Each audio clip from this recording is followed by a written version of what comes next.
Thank you, everyone, for joining us this evening. This meeting is being recorded by the Conservation Commission. If any other persons present are doing so, you must notify me at this time. Calling to order, and we'll start online with Erica. Here, aye. Emily? Aye. I'm obviously also here. So let's move on, and can I have a motion to approve meeting minutes from April 8th, 2025? So move. Can I get a second? Second, All right, Erica, we're going to just lead with you for the vote. aye. Emily? Aye. I'm also an aye. Meeting minutes are approved, and they should be available up on the website the following day. So we have our first public hearing for the day. This is continued from September 10th, 2024. Notice of intent, stream bank restoration at 290 Shelburne Road, map 25, lot 31A, DEP number 168-0364. The project proposes the restoration of a portion of Wheeler Brook, where a section of the bank is heavily eroding as a result of the heavy rains in 2023. The applicant is proposing to restore the section of the stream bank that is adjacent to the parking area, as well as remove the silt and remaining debris from the stone swale. Additional erosion control measures are proposed downstream of the work. Okay, so a few of the commission members and I did a site visit last week to view the erosion and the area they would like to restore. Justin Leclerc and Dale Putnam are on the call right now, who can provide further detail and answer any questions. Oh, let me share my screen though. So this was a NOI that was initially submitted last August, and the feedback from the state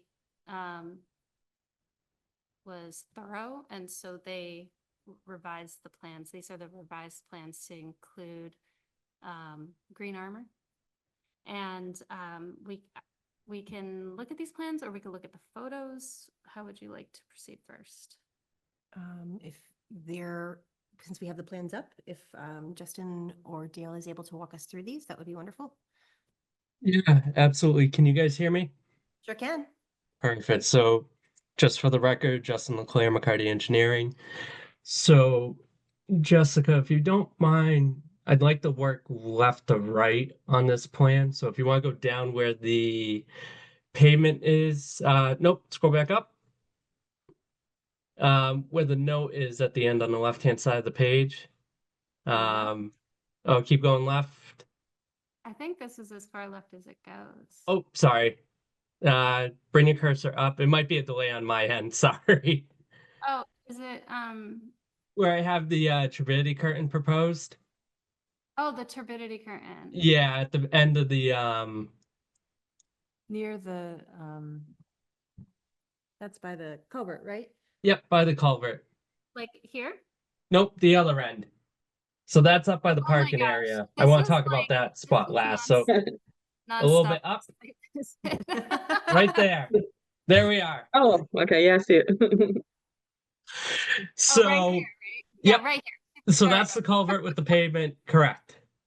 So as stated back in 2023 with the major flooding across the state, the majority of this area was flooded from Wheeler Brook.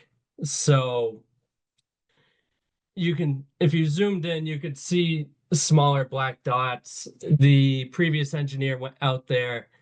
Yeah, so not the ones that say WF on them, but on the other side of the bank where we're working, there was smaller black dots. When you went out on site, there was pink flagging that denoted the limit of the erosion from that storm event. So all we're looking to do is restore from that erosion back to what the original edge of stream was. So that's the small dotted hatch area that you see there. And then the larger circles are the plantings that we would be proposing They would consist of a mix of black chokeberry and southern arrowwood. So as we go up the stream, you'll see where we're looking to restore the stream bank, and then you'll see groupings of these plantings. So we would be restoring the stream bank in a mix of the green armor, which is detailed at the bottom of the sheet. And I do have some photos of that I can share in a little bit, as well as New England Conservation Seed Mix and restoring the bank that way. When we were on site, you could tell there were some spots where, yes, we would be using the green armor system, and other spots where the erosion wasn't as bad, where we would just want to restore with the conservation seed mix and plantings as needed. So we'd be proposing that all the way up the stream bank to the upper parking area. We did look at that on site, and kind of where, if you go up a little bit, is where we were, I believe Jessica and one of the commission members walked out where the brook was. And though there is a lot of erosion, it seems fairly stable because of the invasive species. It would be a lot of work to get in there. So they were wondering if we needed to do the upper portion of the restoration. I did tell them that, depending on how the commission felt, we would be more than happy to leave that in its natural state. Or if the commission did want the restorations, obviously we show it here on the plan. So like I said, this would be in the larger areas where there was more disturbed, more so on the corner where the existing riprap swale is. That would be ideally where we would want to put the green armor system. So it consists of doing a backfill to get back to the original limit of the stream bank. You lay the green armor system over it, you hydroseed and plant that, and that's what takes root and stabilizes the bank. The last thing is, when we met on site, we did look up at the upper parking lot area. If the commission recalls, at the COC, we were talking about mitigation planting somewhere up in that area. After seeing it on site, we're still open to doing some sort of plantings up there, but we would suggest that we keep it minimal to still allow access to control the Japanese knotweed up there, where it is relatively thick and it is fairly close to the limit of clearing that's there right now. So that's pretty much it for what we're looking to do. If you want, I can share my screen and show the green armor system, just a couple of examples that I found, and then I can take any questions from the commission. Sounds great. Thank you. So 1 second here, let me just find my cursor. Share. And then you've got Share. Can everyone see? Oh, can everyone see that? yes. Okay. So this is just an example project that the developers of the Green Armor system had on their website, where you can see you have a vegetation here, you have a bank, you have the slope, and then you have a body of water. So if I can, let's see if I don't want to zoom in too much, but you can see here the black is the start of them rolling out this green armor system, and they're going to be coming this way with it.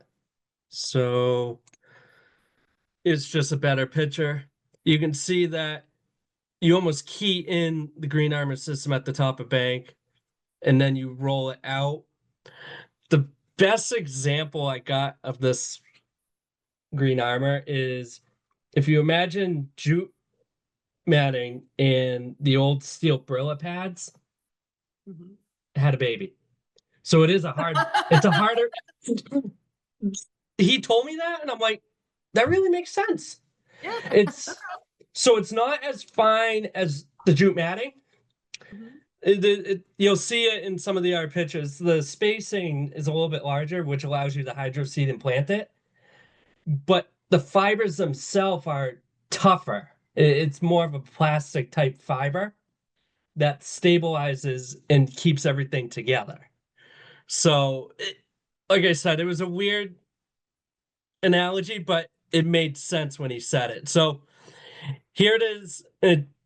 Obviously, we have a head wall with the culverts. This is all hydroseeded, and that matting is underneath. So next picture, you can see they're spraying the hydroseed.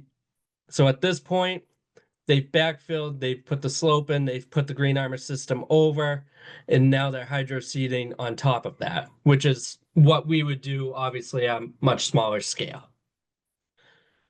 So this is it. You can see the whole slope is stabilized. It comes down this way. And then if I can zoom in, I don't know if I'm going to be able to. So this is, it's not going to let me zoom in any further. So this is a specimen from their system. So you can see that the soil takes hold, excuse me, the grass does take hold, and you can see the root develop system in here. So even though it is a hard plastic system, it does allow for growth of vegetation plants. This is a bigger, a couple pictures ago. This is the same one that we're seeing here. You can see it all laid out. Obviously, with the cross in here and some larger armoring, they incorporated that into their system. And then here's a zoomed in. So you can see right here is the green armor. And then again, you can see how the grass has taken hold and it does embed itself and stabilize. And this is a final product. After everything, excuse me, is hydroseed, everything takes hold. This is what it looks like as a finished product. So it'd be very similar to what we're proposing. Plus, we would have additional plantings on our slopes. And I think, and just kind of a different, give you a wider view. So you roll the matting out, you'll hydroseed it, we'll put the plantings in, take root, and then let everything establish. So then there was this just kind of breaks, again, this is their website, everything that breaks down for it. If I can grab this, just to give you a better view of what it actually looks like. Like I said, if you take jute matting and the Brillo pads, you get this. So, like I was saying, you have the wider gaps in here. It allows for the hydroseed to get in to actually establish itself in the soil underneath. And it would be the same thing for the plantings. We'd probably have to make a few bigger holes depending on the root ball sizes, but it does allow for the growth of plantings and grass. And just obviously they give you their rundown of how it works, everything like that. And it does say EPA, Army Corps, it is considered by the bigger governing bodies a sustainable BMP. In an alternative to the hard armor, which was what we had originally proposed as part of the filing. So, Yeah, answer my question. We will have a public comment. Oh. so with that, DEP did receive this revised plan. I do have their comments here. I believe the commission received them as well. So this was really make sure we have the COC, update the filing fees per the requirements, make sure that the OOC is going to reference the correct plan, refile, re-notify the abutters and publish in the newspaper. Well, excuse me. The two I just want to point out is the first one regarding the delineation that was done. So as part of the original NOI back in 08 for the construction of the congregation, the delineation was done by Ecotech Whitman and Bam did the survey. That was all that's the basis of the construction of the Jehovah's Witness. The stream bank was still where it was up until 2023 when it flooded and it eroded. So we're just looking to go back to that, and we're not proposing any work on the opposite side of the stream where more of the wetland was. So we still feel that that delineation is still valid for the scope of the work that we're doing today. The other comment is he suggested turbidity curtains in the flowing water usually doesn't work. So right here, so the stream comes down this way, it goes under a concrete, it looks like an open bottom culvert, and then continues off. I did propose a turbidity curtain at the entrance. As part of this work, we would put erosion control at the limits at the bottom of the slope of our work, which would be your silt fence straw wattle. I wanted to add an extra level of protection in the event that one of the erosion control measures fails. I didn't want sediment getting beyond the culvert and further downstream. We would be doing this ideally during low flow. So when Wheeler Brook isn't gushing with water, that's ideally when we would want to do it again to limit how much work we're doing next to and slightly in the water to restore the stream bank and limit any potential sedimentation from getting further downstream. If the commission has an alternative that they've used in situations like this, or they would prefer to see something different here, I'm happy to change it. This was just an option that I at least wanted to show the commission. We do have intent to limit our erosion the best we can and keep it where we're working and not let it get further downstream. So other than that, I'd be happy to answer any questions from the commission. At this point, Jessica, you've got some pictures for us to take a look at? Justin, will you, there you go, thanks.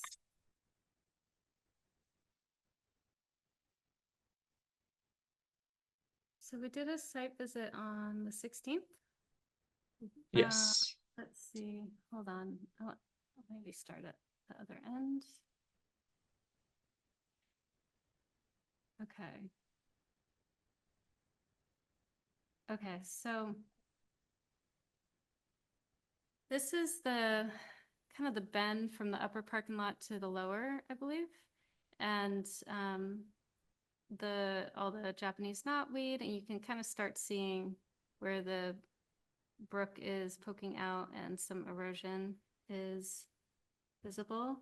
So this is where I think I'm standing right about where that Japanese knotweed ended, looking east. And this is where some of the heaviest erosion is that's compromising the swale. And that's the edge of the parking lot right on the corner there. They have some geothermal underneath that parking lot, so they're concerned about that. As well as the swale. They just put that in a few years ago, so this is looking back towards that upper lot, so you can see that's the bend from the upper lot to the lower lot, and you can see all this edging.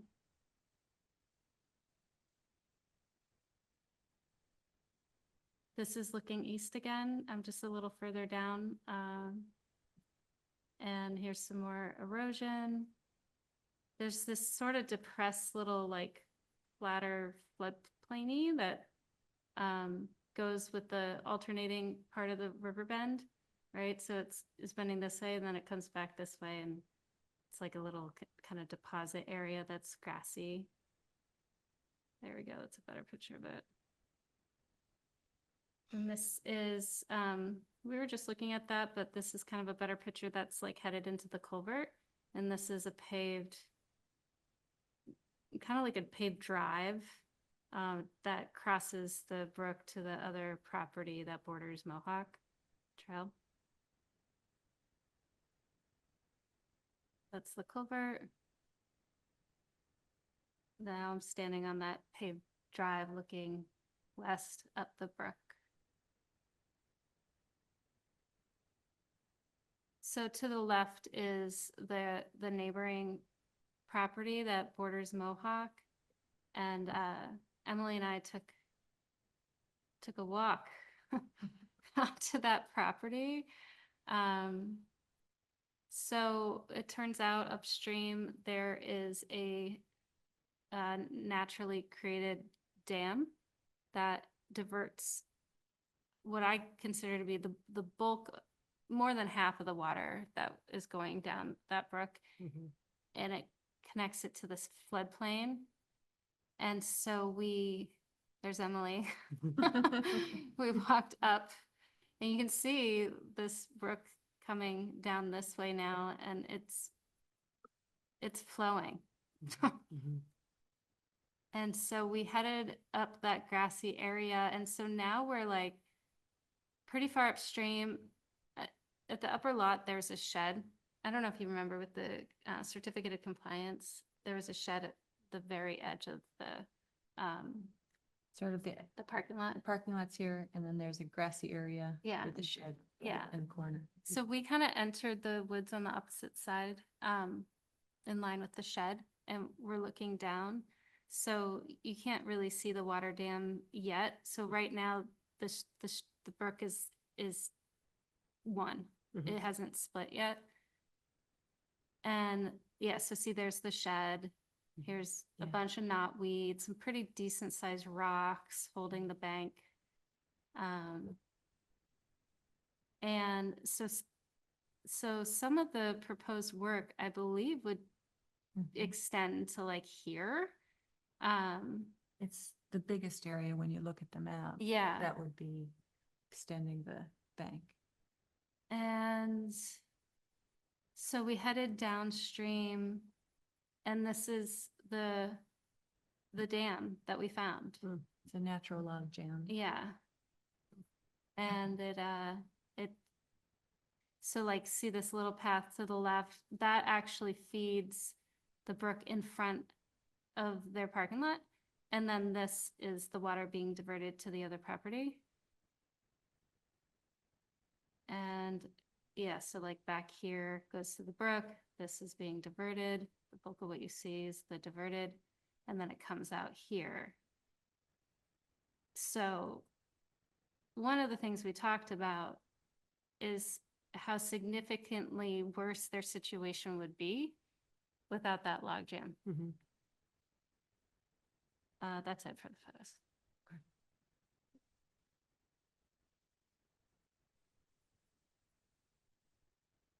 Erica, do you have any comments or questions or things you remember from being there?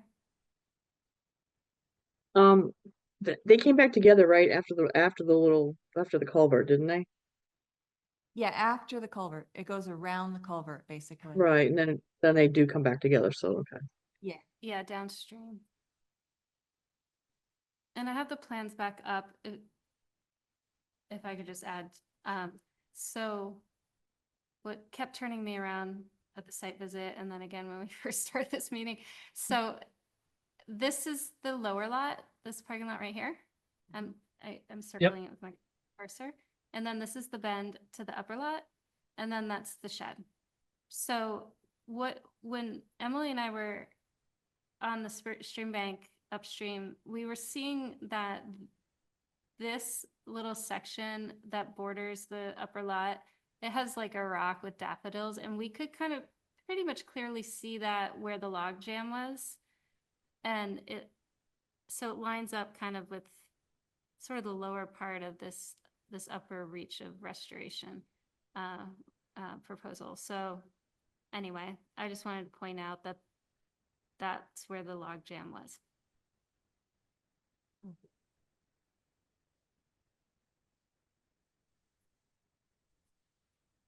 Justin? Yeah. Could you describe what the work would be if you did indeed do the restoration on the upper part? So it would be similar to what we'd be doing on the bend where the swale is, but there would be probably a little bit more, definitely clearing of the knotweed, trying to take out as much of that as possible, just solely to access that area. And then, like I said, similar to the corner, it would be fill from the limit of the erosion back to the existing edge of the brook, fill that with material, put your green armor over it, hydroseed it, plant it. And that's why on that section there, there's a lot more area and it's a denser planting because we would want to make sure that would be stabilized thoroughly. But again, being out there on site, there is a large amount of knotweed. It would be a fairly intensive job. I know typically from my experience, I've had commissions want work like that done. Again, I think personally, if the commission is hesitant about doing that much work and having that much more alteration to restore that back, I would say I'd rather not touch that because there is more buffer from where that erosion is to the upper parking lot.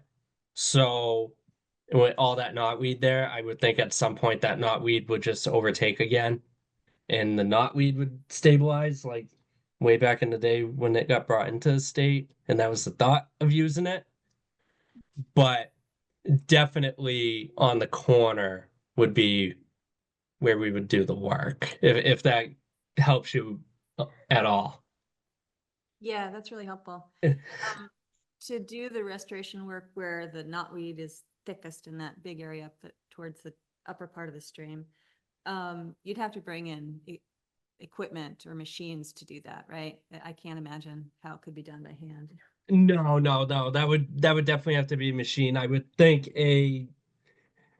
probably a mini would be sufficient because you would try as much as you'd want to do it all in one shot, you'd probably have to do it in phases and stage kind of get once established, and you would want to work downstream, but you would want to start at the end and work your way back towards the corner. So that way everything stabilizes above it as you're working down. But yes, a machine would have to get in there just to clean out the knotweed, get that all stabilized and good to restore the bank. And there was a If you worked couple. Oh, sorry. Go Go ahead. ahead. That's good. I was just gonna say, if we did do the work in that area, you'd have to take out the natural dam that's already there to be able to get around to do the work. Depending exactly where it is, that may or may not have to go.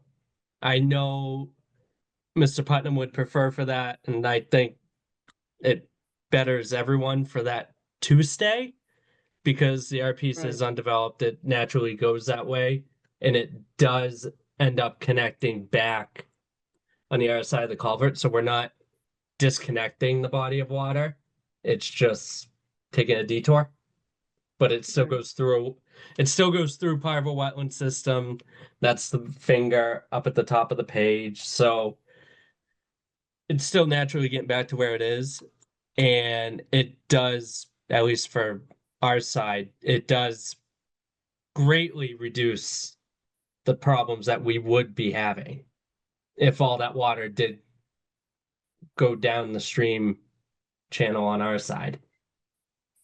The other concern I have is that bringing in equipment and digging out that much in order to access where you're going to refill the bank means that there's a much greater likelihood of erosion or with material getting into the waterway, even at low flow. Right. So if that portion is eliminated from the job, then the fill that's put in seems like it could be more contained, and it's much smaller area. You know, if you look at the plan, the, the majority of the surface area is that upper part. So.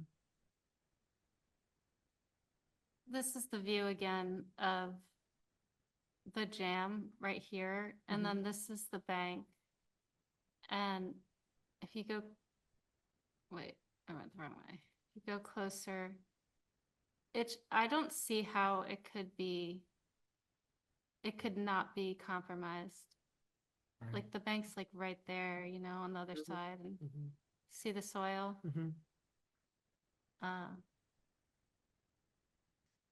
Yeah. That's kind of what I was worried. I mean, because it seems like it's doing a good job, and to get in there to do work would disturb it, so. It might be better to just leave it alone. That's what I thought too. I mean, looking at it. as loath as I am to leave invasive species, it seems counterintuitive to go in there, dig that stuff out. Yeah. I would say it's almost lesser of two evils, Yes. right? Yeah. Yeah. I mean, that's the area where you're talking about doing some planting, so maybe just those those plantings will help to stabilize that area up there without having to do the whole, Yeah, and really invasive part. and where we would be looking to do the I'll wait for her to bring the plan back up. So yeah, so where we would be doing it is on the backside of the upper parking lot. I know, like I said, as we had discussed in the COC, that there was some plantings that were done. They weren't maintained. They ended up dying off. So it's not, I would not say it's manicured lawn up there, but it's some plantings, there's grass area, and then right at the edge of the grass area is all that knotweed. So I know at the last meeting we were talking about, oh yeah, we'll do a fair amount of mitigation plantings. We'll let that go back to kind of a natural state, looking at really how much knotweed is there. I would still be open to doing plantings there. I would just ask that we look towards more shrubs, varying in size, clustered in a way that they can still get in there and maintain the knotweed on the backside. Because my fear would be if we did a full mitigation planting that Ecotech had originally proposed back in 2014, I believe, I'd be afraid that they wouldn't be able to get behind it to maintain the knotweed. Thus, the knotweed just overtakes everything and chokes it all out, and we're back to where we started. There's another area to the right, which we didn't really get into or take pictures of, that has some tall trees, which are doing a great job of maintaining and supporting the soil. And they're completely covered in bittersweet. So it's really just circled around by invasives everywhere. Except for in the floodplain. There weren't a lot in the Yeah, floodplain. because, yeah, I think they maintained that for a while. Yeah.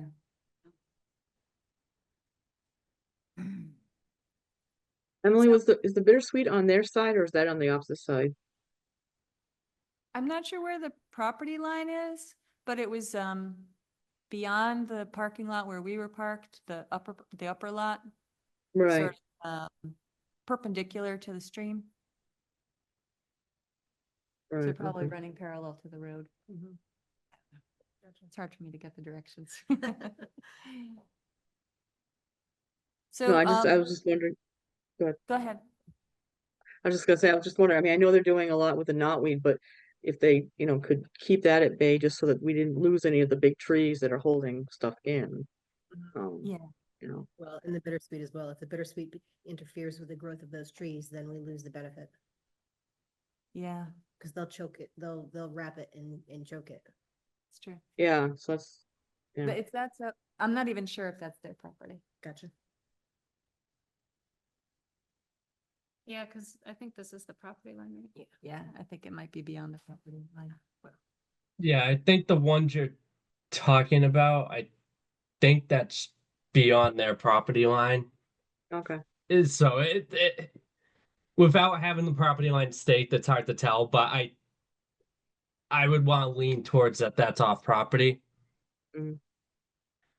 We did talk about the shrubs that you pick, and there being an opportunity there for there to be some wildlife impact, Yep. because so much of the area is compromised.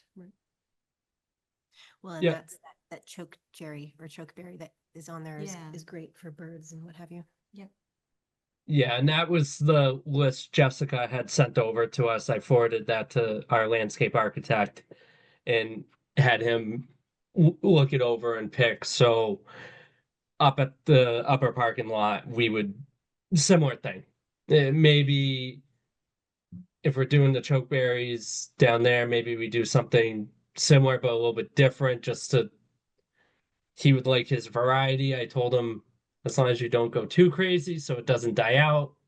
But we would be in that same realm of plantings, obviously native to Franklin County and something that would provide to the habitat in the surrounding area. That'd be great.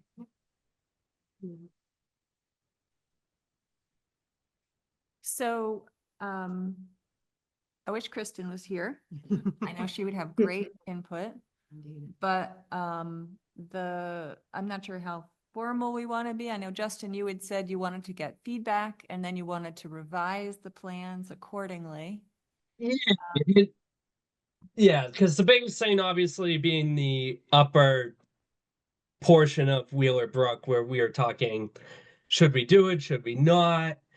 If the commission would rather see that just be left in its natural state, obviously that'd be something I'd update on the plan. I would take that off. I'd note to leave that.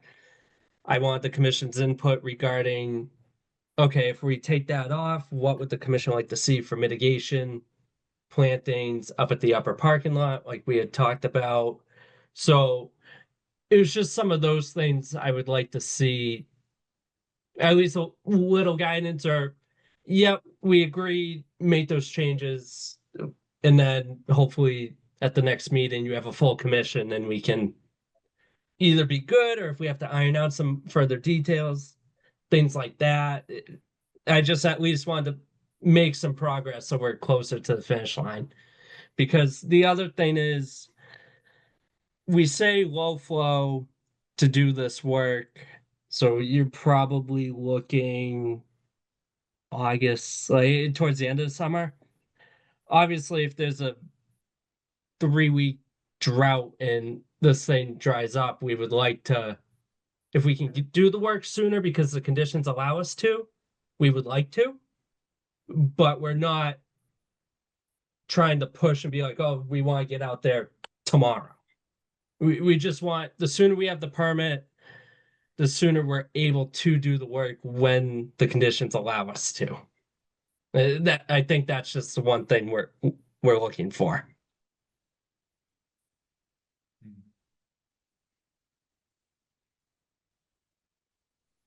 I think leaving that upper part is probably gonna be safer all around.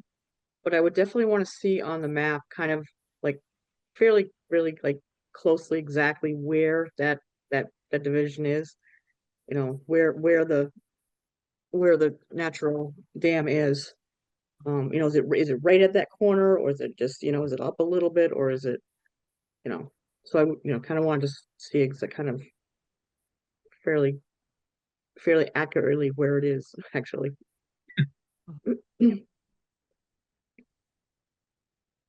Yeah, if that information can be included in the plans, it would definitely be relevant. We can definitely at least get close enough where we're like, it's here, maybe it's a couple feet here, a couple feet there, but at least you know. Yeah. I think from where we were discussing, I think if you zoom in on the plan, there's a flag that's WFRA 10. Right? Yep, right there. So I know you said you had found a couple blue flags. We could see them when we were standing at the upper parking lot. Yeah. If I had to take an educated guess, I think it's right where that WFRA 10 flag is. Because then I agree with you based on like when we were out there. Yeah. Yeah. I agree. Yeah. so, but I can note it, I can show it on the plan and I can put a note stating maintain existing conditions. No, where are we? East, west of WFRA 10 or something like that. So they know, leave that portion alone, just work everything downstream of that. That'd be great. Yeah, I just think being accurate would, or, you know, close to accurate so that we can justify also why we're not insisting you do the upper part, you know, Yeah, absolutely. exactly kind of where it is. If you have sort of a strategy or a rough sketch of what you intend for the plantings in the area next to the parking lot, that'd be helpful for us too. 'cause Yeah, so South, the old- it'd be very similar to, and when I say that, I mean regarding the symbols, the notes that you see on this plan, it would be like that shown in however we cluster it, show it on the plan, then we'll update the table accordingly to show quantity and species.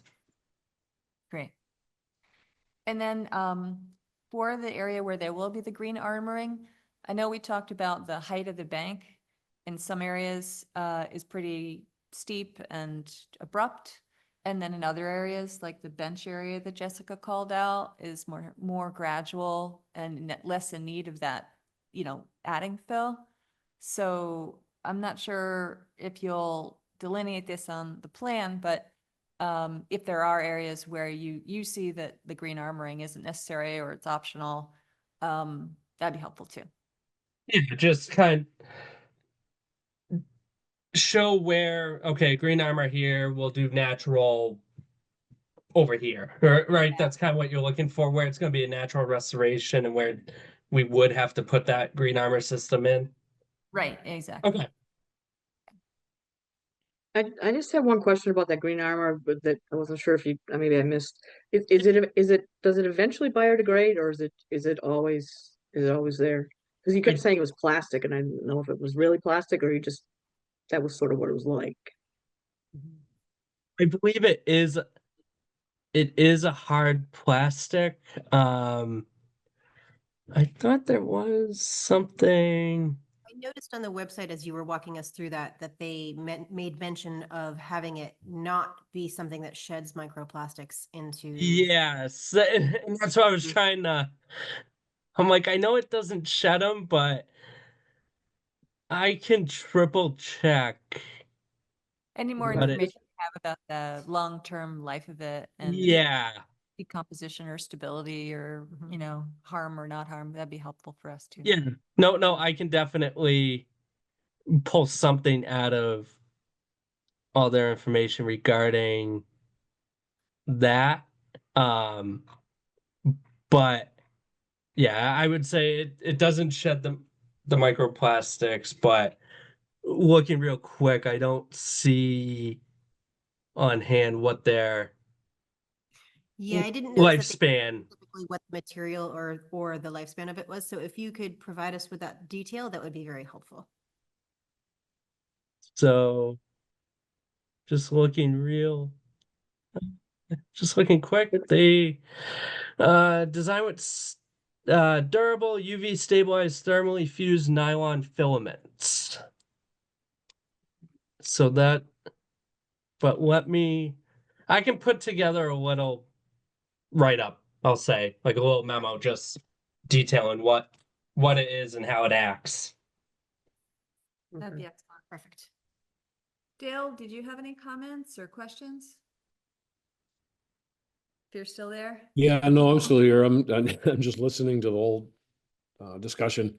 No, Justin's got it all under control. If you have any questions that I can help with, I think if we, with that natural dam identified, we also would need to know how far away you want us to stay from it. Yeah, that's a good Yep. point.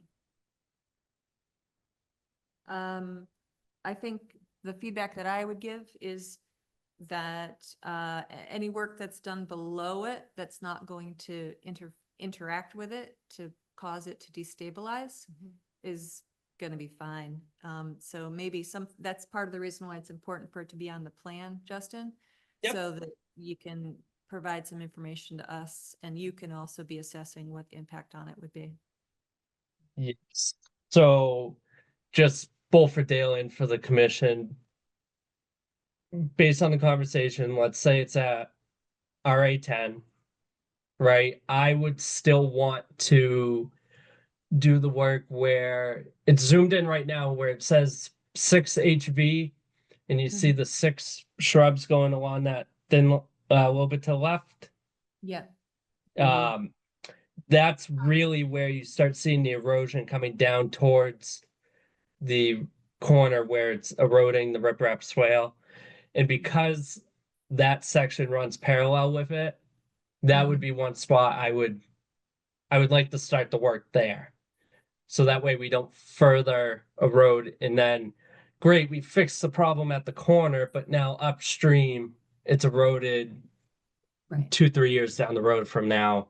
And now the upper part of the swale's starting to fall in and we're back here doing it again. So kind of where her cursor is right now, that there left would Yeah. be It's a natural break, I feel like, in the work too. yeah, that's Right. kind of why I'm in my head I'm picturing that would be the start of the work.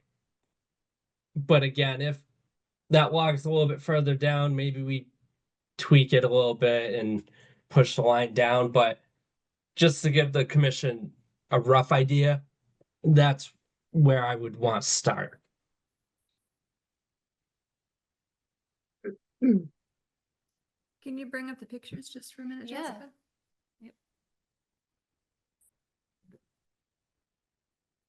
Oh, yeah,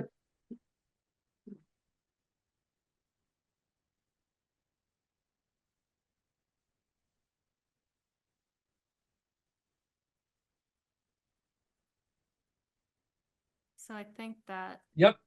spot that we outlined, like, probably starts That's the right corner. here. Yeah. Mhm. So basically where I'm standing. That- on the- Yep, that's pretty much it. mhm. Emily, let me know if you want me to stop at any particular spot. I think Can you, because that shows us what is above it, basically. And it's, Can you- Erica, yeah, go ahead, Erica. Go ahead, Erica. oh, sorry. I know, I was just gonna say, I think that's the picture that shows pretty good. I was just gonna say for Elizabeth, I mean, where they're talking about bringing the bank out, where the original bank was. Because I thought that was helpful for me when I was there, seeing like, oh, okay, that's what you're talking about, like, you know. But that one shows kind of where those rocks are. That was as far out as the bank was originally, so Gotcha. that's an indication of how, I mean, that sure shows how much fill they're gonna have to put in. That's a good point. Like so it like went from this little rock island and it tapers toward the bank, right? So I'm probably doing it wrong, but it's not like it's out that far the whole time. It just, it Mhm. kind of continues the arc like more and more towards the bank. You can see in this picture where Dale's standing right behind the stick where it's starting to cave in and it's actually starting to pull in some of the riprap from the drainage swale. So that's how far out it's pushing.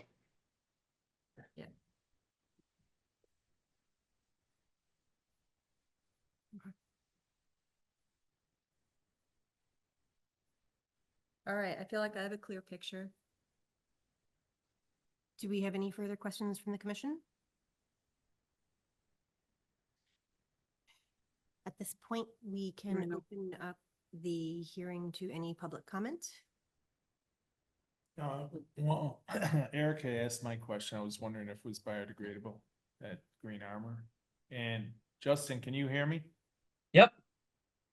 Do you know where you get that? Do you get it at EJ Prescott or? Yeah. So it's a sister company. They partner with EJP. That's where. So we got it.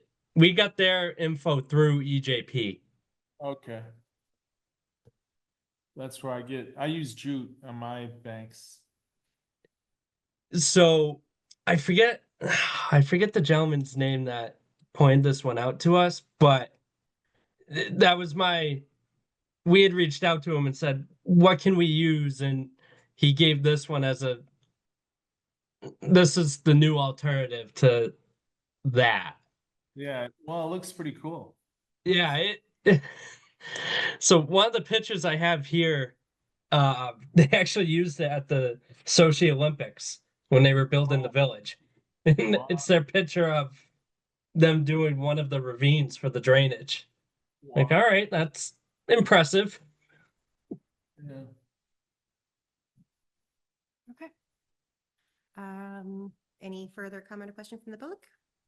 Oh, great, then we are going to take a motion to continue this to our next meeting, which will be May 13th. Can I get a motion? So moved? So moved. Can I have a second? Second, Okay. So then Erica, gonna go ahead and start with you to vote. aye. Emily? Aye. I'm also an aye. We will continue this on to May 13th, and I look forward to seeing you all there. Fantastic. Thank you very much. Thank you. Thank you. Bye. Okay, so that's all we've got for our public hearings. We're going to move on to new business. And we have a proposed bird survey request from Patricia Sarantino. Wildlife ecologist is requesting support to conduct a 3-year bird survey in Highland Park. This project involves surveying birds every year during late spring to early summer and again in the winter to document potential breeding birds. Patricia will be using a point count survey method. 2 of the 6 survey points are located within wetland buffer zones. Okay. Do we have- Okay, so I have the points up here on the screen, and 2 of the 6 are within wetland buffer zones, I believe H1 and H6. Yeah, can you hear me? Okay, Yeah, I think that's good. you can hear me? Yes. Okay, yeah, it's HP6 and HP1. And HP1 is next to the vernal pools. I don't know how familiar people are with Highland Park. So that lower trail, there's a big vernal pool there. So one point is right there, like on a trail. Let's see, I'm thinking, all of them are on the trail, except that Highland Pond, right at the north end where it kind of ends right there and there's a culvert. I just stand right there on the grass. And that would obviously be in a buffer zone. And then, let's see, because I wrote this down so I wouldn't forget. The one is on the power lines, 2A, which is pretty obvious there. Yeah, 2A. And then 5A down below that. And let's see, 3B are in upland forest. And then 4C is right on the top of the ridge. So because it's a small park, instead of putting the points random, I really placed them so that I would get, an idea of different habitats in the park. Excellent. So, Is that where Poet Seat is? no, it's Highland Park, which is Okay. just to the, Left would you of say? Poet Seat. yeah. Depending to on that which way. direction you're in. And Pat, it said what kind of survey you're going to do, but could you just tell us, will you be doing visual counts or song, Yeah, based on the updates. Sure. song or? Yeah. So when you do point counts, I mean, the only way I know how to do them, which is, I think, the major way people have done them now for decades, really. You stand at the point for about, usually it varies by study, it's 5 to 10 minutes, and you listen and you look and you record everything. Because usually during the breeding season in a forest, it's really hard to see the birds with the leaves, so you have to use a lot by ear. And then I decided to do it in the winter because I just thought it'd be interesting to see what's out there in the winter.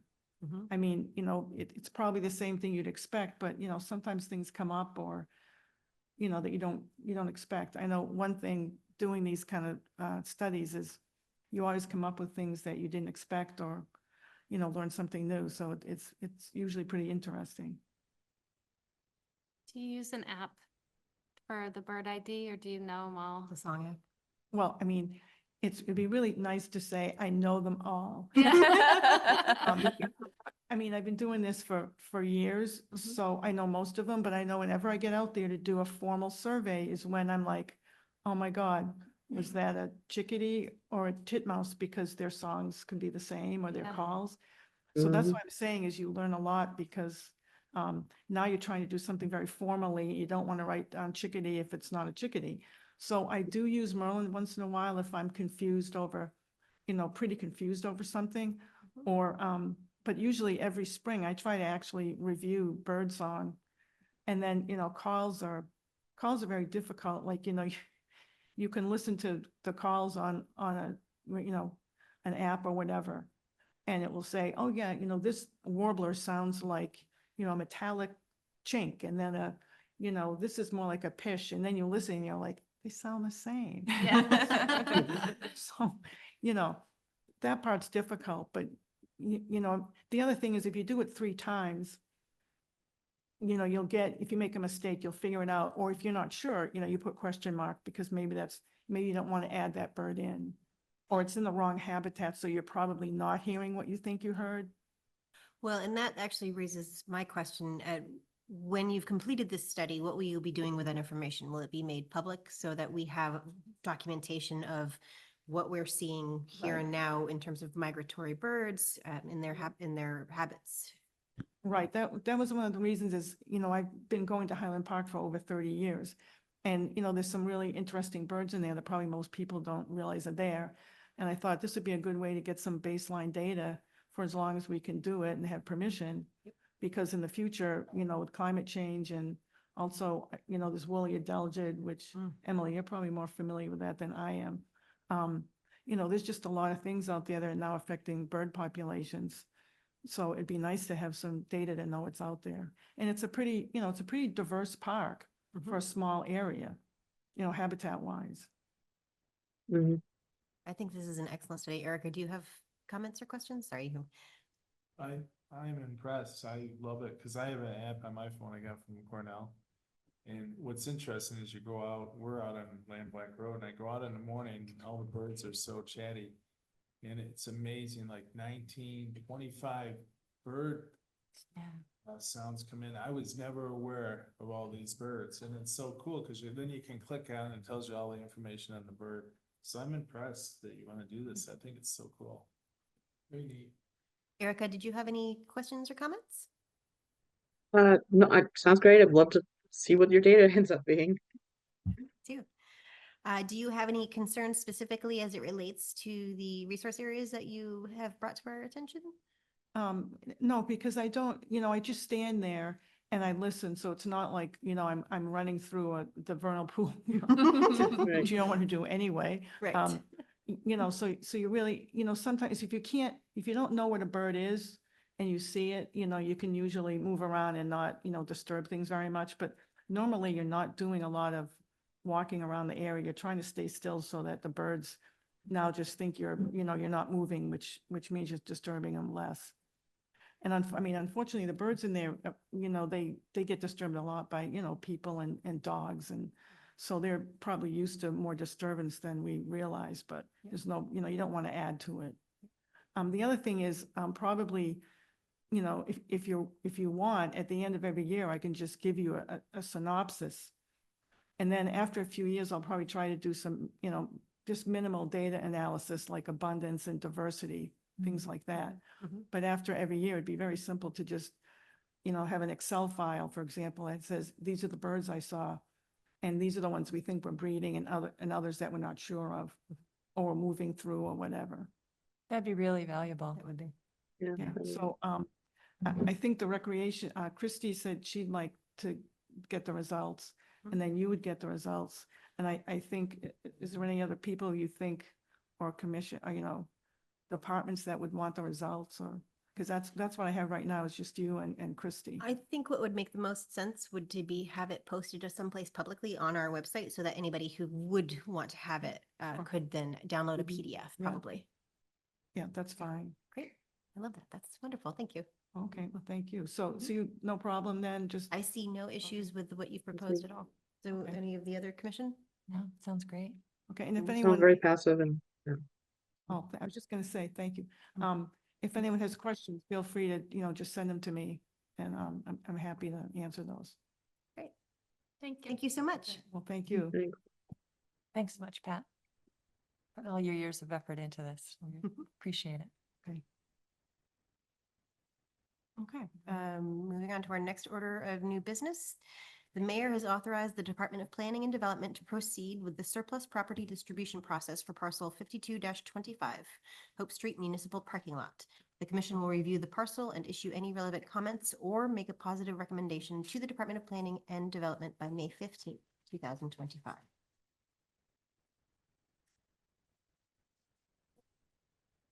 So this is the information packet we received. Have fun. Oh, thank you. Bye. And this is the parking lot that's kind of real near the Goodwill, Mhm. Hope and Olive. Mhm. And Is it I- across the street from the Goodwill? almost, I think It used to- Goodwill's It's where the like, fire department was temporarily. Oh, okay. I think it was it where the temporary fire station was? Or, I think, I have a ArcMap screenshot. There's no resource areas.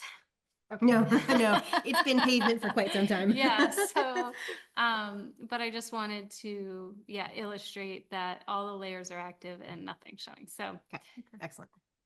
I know there are some rain gardens that were Oh. built on Olive Street, is that right? At the edge of, there's a little office building there. Is this Olive right here? Yeah, I think so. I think so, yeah.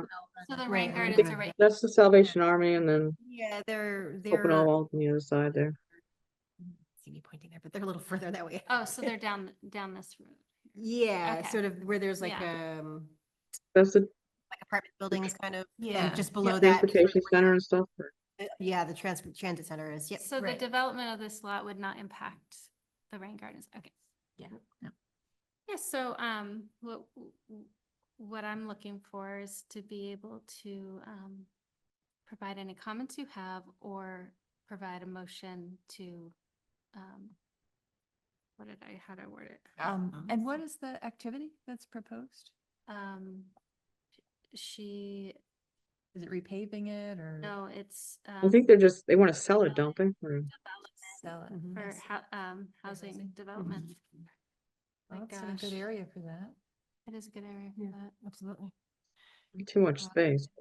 They want to hear from us by May 15th, so, Okay. it's not a thing that we necessarily have to make any official statement on tonight, but I think, if anybody disagrees, I think it seems like that would be a appropriate place for development to occur, and there's no negative impacts as a result of that development. And I don't know Right. what the with opportunities are, but they certainly could, as they rip up all of that pavement, add some green areas. Sure. There are rain gardens in that neighborhood. Mhm. There's the opportunity for some permeability of the soil. Mhm. And it's, there's trees behind there, but this area itself is pretty, it's It's pretty impervious. paved. Yes, Yeah. yes. Yeah. So. Erica? Yeah. Did you have a comment? No, I was just kind of agreeing that it doesn't seem like it's gonna, impact anything that we have to deal with or. And that might actually make it better. Yeah, yes, I agree. It would be lovely if they could put in some rain gardens, but I'm not sure that we have that Well, they've asked for comments. That's true. That's right. Okay. Right. Fair enough. Certainly put Fair enough. together a comment that, That the they could space. ignore or. Yeah. But yes, but the positive recommendation, stands. Okay. Yeah. Um, will you go through the motion part so I can motion write part? in the memo? Yes, the motion part. So can we have a motion to make a positive recommendation to the Department of Planning and Development regarding the parcel 52-25 Hope Street Municipal Parking Lot? So moved. So moved. Great. Can I get a second? You want Whatever to you say? said. Okay. All right, so voting to start with you, Erica, Aye. Emily? Aye. I'm also an aye. Thank you. Absolutely. All right, so that's all we have for our new business. Moving on to old business, Lampblack Road, parcel R08-11A-0. A road was cut and excavated down the wooded hillside to the floodplain and river below in order to access the Fall River. This was not a permitted project. Stephen Pritchard was heading the project and is in attendance to discuss the progress. Thanks for Hi. joining us, Stephen. Hi, Emily. Hi, Elizabeth. Hi, Coach. And hi, Erica. Welcome back. We're finishing the jute wrap within the buffer zone. I actually have two guys, they've been helping. They're over there right now. I left them. They're working hard. So we've got like the bottom part totally wrapped and the sidewalls. We have a section, the high part that we're working, but basically we ultimately want to get the whole thing wrapped even outside the buffer zone all the way up. Because it does work. It does prevent erosion on the sidewalls. So, and then I'm excited about Ward Smith. He's rock climbing in Arizona. He's back on the 28th, but I talked to other people that he had on the list of wetlands engineers. And what was cool was one guy was retired, but he goes, "Oh, Ward Smith's the best."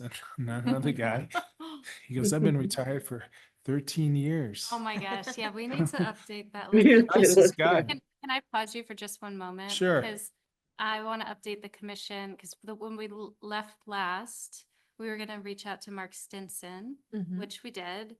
And he looked at the photos. He was going through two bigger violations right now, and he said that this wasn't, Rise? yeah, it wasn't a crisis. Okay, great. It was something that he recommended Ward as a person to call, get over, come up with, give, Great. delineate the resource areas, come up with a plan. But he said that it doesn't need to be rushed, can, take your time, do it right kind of thing, but that he wasn't like Well, I concerned. really appreciate that you did reach out to him and that he did comment, because we were feeling a little bit worried that this might be something that was getting out of control, and we know you don't want that, we don't want that. Oh, I don't So want it's it. really great to have a very seasoned eye to give us that feedback that, with proper guidance, we can handle this. Yes. So it's good. Yes, so. Well, it was good I met him when he was at that one meeting and it was kind of cool to talk to him. Nicest guy. Yeah. And the other thing I remember you said, Jessica, that, if it takes Steve till July or August to get this thing wrapped up, it's no big deal. Yeah, But I that's- mean, we're not calming down. Yeah, totally. We I know want- that's what he said, but I know that your timeline's a totally different. No, timeline. well, it's just, I'm excited about the growing season and yeah. it's changed dramatically in the past week. Once that 87-degree Saturday happened, I That mean, was in stuff's April. popping out of the ground. It's beautiful how the ferns are popping out. But the other thing is, when I saw Justin's picture of the hydra seed after that, that's what we're excited about, Yeah. to have everything growing. So some things have happened though, because it's not anyone's fault. We got to do this right. And I'm glad I'm also talked to Ward Smith. He's a very knowledgeable guy. I can't wait till he gets back. But we lost the opportunity. We were excited because I tied knots with a relationship with Greg Harris.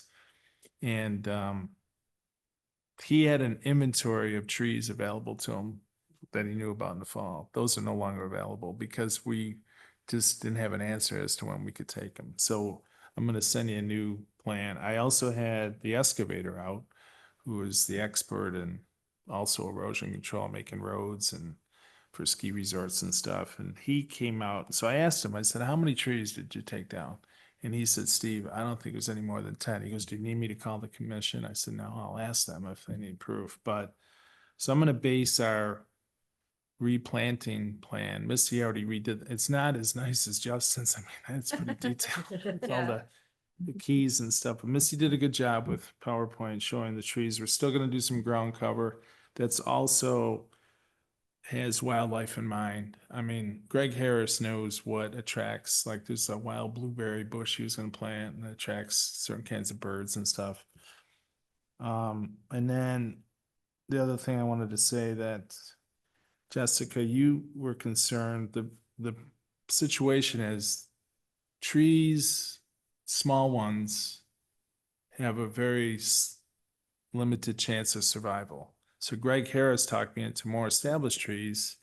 And I don't know if you specify it. I've read a lot of the info that you fed me, but in the, Yes, specified, right? Did you? I don't think so.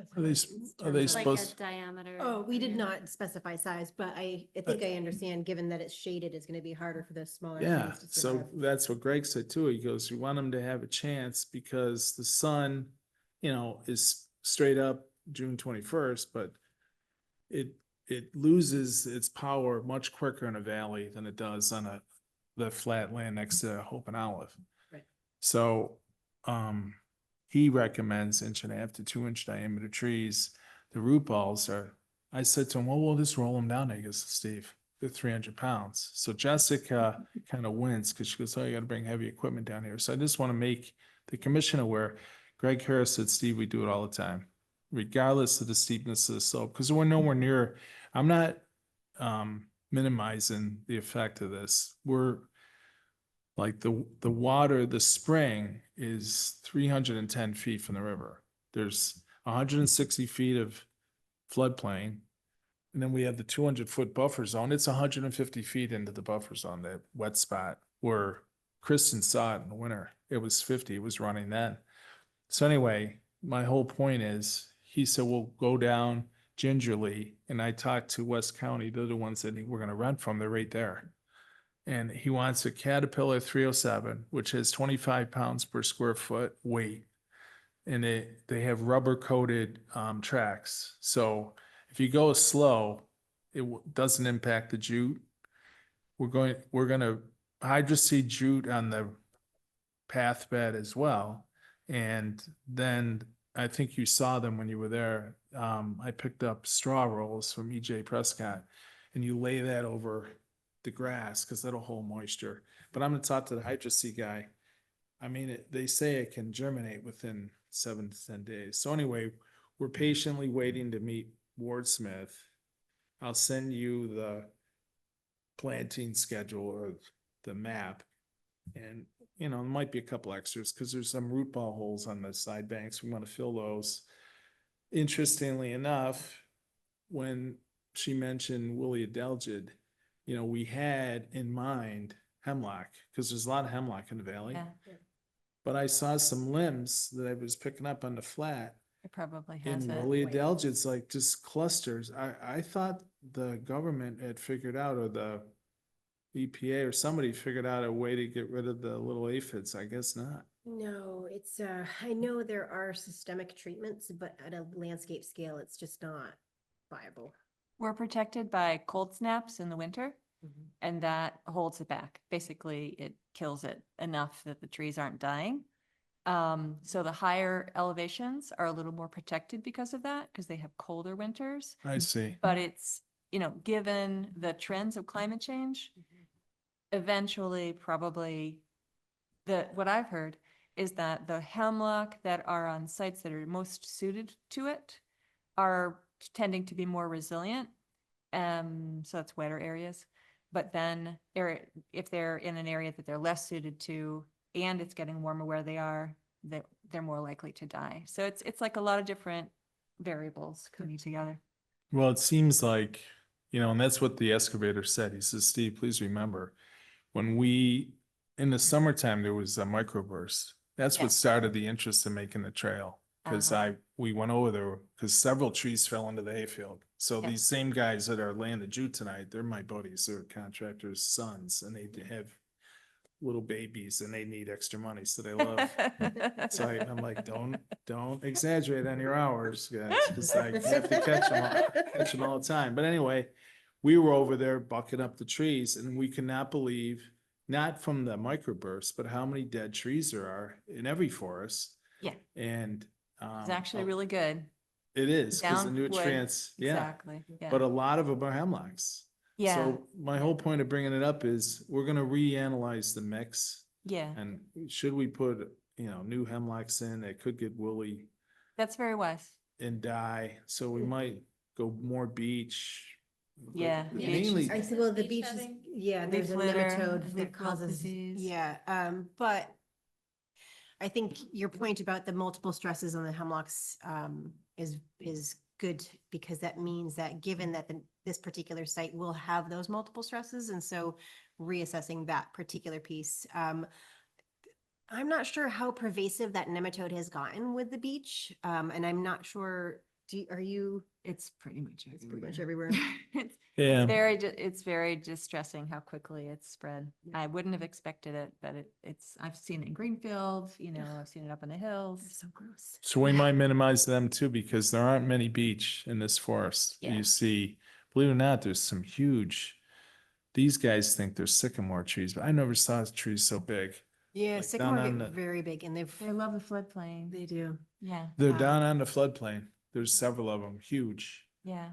But so anyway, we're gonna redo that, but the whole thing hinges on Ward's input, because the spraying is something we have to deal with. One comment I want to make just about the number of trees that were taken out. Yes, Were they probably larger mature trees that were removed for or at least some of them? the were- majority of the 10 were, probably over, Like 8-inch diameter or over more. that, yeah.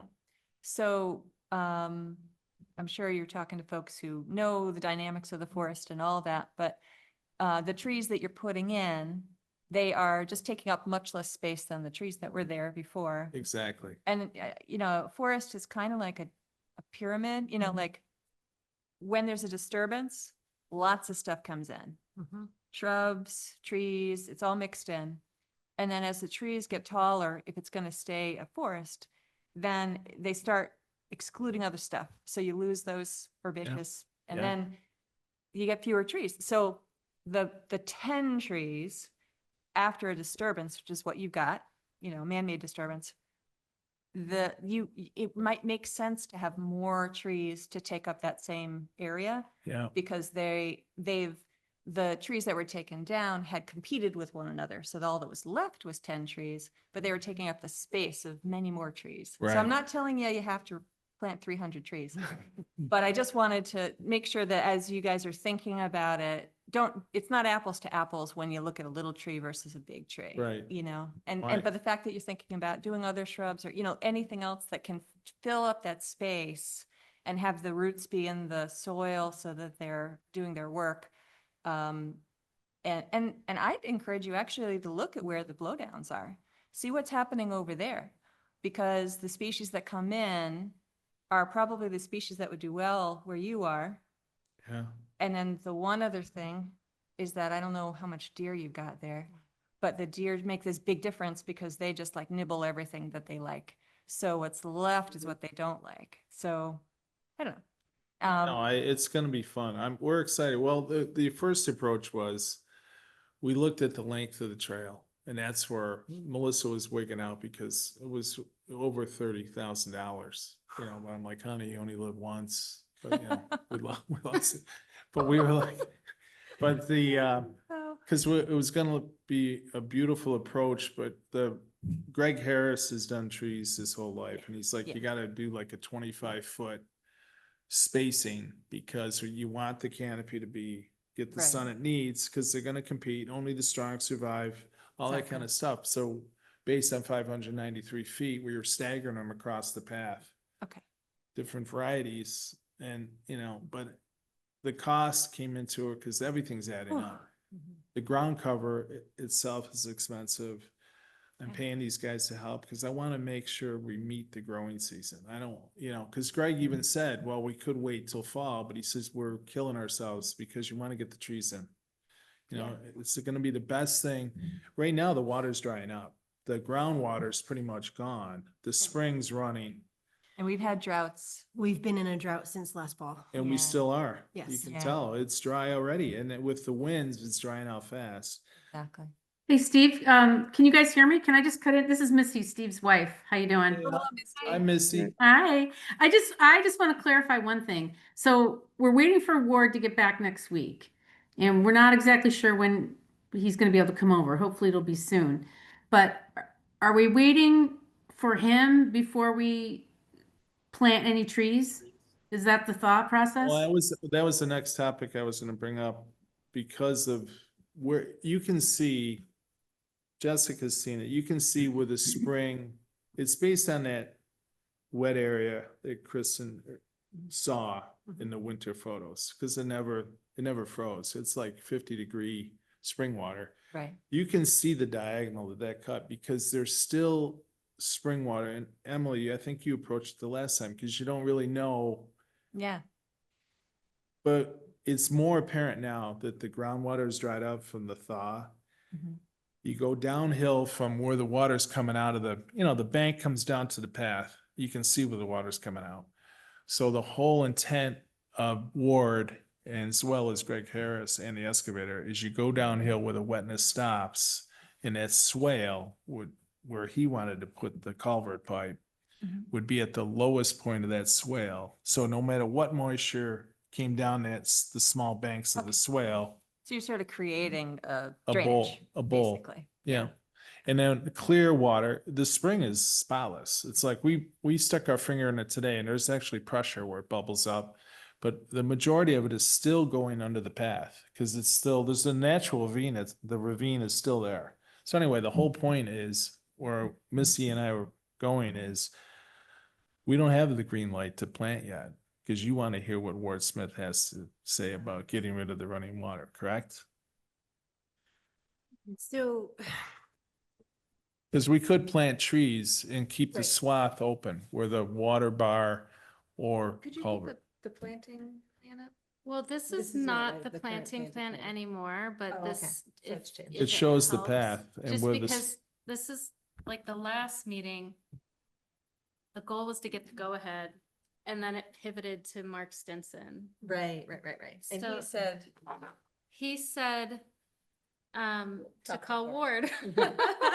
So Erica, I'll ask you to chime in on this as well, but our experience with this commission is that the planting does not historically require the NOI or other such thing. We do have to issue like the order of conditions as it relates to that piece. Referring back to the property on Oak Hill Road, with the unauthorized cutting in the resource area or the buffer zone. Right. And so, given that we're, I think, in a similar Yeah. space with this, I don't feel like we have to go through a notice of intent or anything of that nature in order to get the planting done. And then I just have one other question. I mean, Ward Smith notwithstanding, we know we're going to be planting trees. Do we have your permission to bring in the equipment needed to put these big, heavy trees in? there's where the spring is, right about here. Right. The ravine is still there. It's just, be flat in the hillside, they can make that path. Yeah. So we would stay away from that. We'd stagger the trees. We'd start. Greg Harris is the pro. He knows where it touches down to the floodplain. We'd come up a few feet, put one on each side. It's all to stabilize the bank as well. Because once the roots start going, both the grass and the trees Right. will help. So we would stay away from that swath. And Greg even said, Steve, after you figure out water bar or culvert pipe, whatever, we can hand truck the last two. I have hand trucks that can accommodate 375-pound trees It's just, when you have that amount, it's nice to have an excavator to dig the holes. So you'd still use Greg, like he's not off the table even though. Greg's still, we just call him. Okay. And I asked him if he knew Green Armor. So everybody's, the whole army is just waiting. Hey, Steve, I couldn't hear you when when you stepped away, but what, Yeah. did you guys talk, what's They're still lamenting over the equipment? Erica? the green light. No, I mean, for when, I mean, we know we're planting trees. We just don't know when, but when we do plant them, do we have your permission to use the equipment that's They needed? seem fine Yeah? if we're careful. Well, I just would like to hear them say that before we Really, do it. Important question, I think, because I just want to know where the jurisdictional areas are. Because technically, when we work with folks to do plantings or any kind of alteration of soil within the 200 feet from a river, Yeah. then we typically have at the minimum an RDA. And then sometimes we say, well, this might, there's ways that we can say where it's not going to have any noticeable effect.